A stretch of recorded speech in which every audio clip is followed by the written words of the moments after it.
any update sa Express Entry ngayong 2025? May draw pa ba, na ba ulit? Meron naman, meron din silang nilabas na category base at may mga naidagdag na mga skills doon. So, particularly, ang tawag dito, ang lagi nating naririnig right now ay sinama ang butcher at saka cook position sa category base.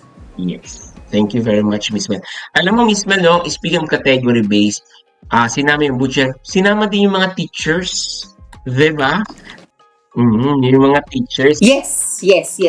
Buti na lang pinaalala mo Oo, yan. yung mga teachers natin. So, yung mga caps natin na nagtuturo sa Pilipinas, sa abroad, baka eto na. Eto na yung pagkakataon nyo makapag-immigrate dito sa Canada. Ayan. Thank you very much, Miss Mel. And that's it for today, Pumakap. Thank you very much for joining us, Pumakap. Before we end this video, we would like to invite you, Pumakap, to join our growing community, Canadian Dreamer Community. On this community, Pumakap, you will have an opportunity to access the following. You will able to join our weekly webinar, Pumakap, plus our 5 days immigration success, and also we have an exclusive immigration bootcamp. You will able to learn Express Entry, provincial nominee, or AIP, or how to find job offer here in Canada.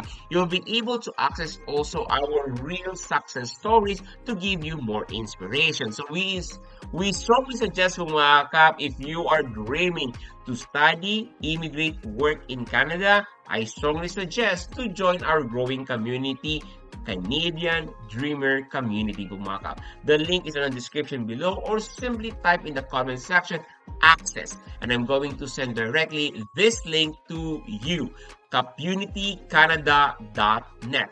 Thank you very much, mga kap, and signing out. Maraming salamat, mga kap, and see you here in Canada.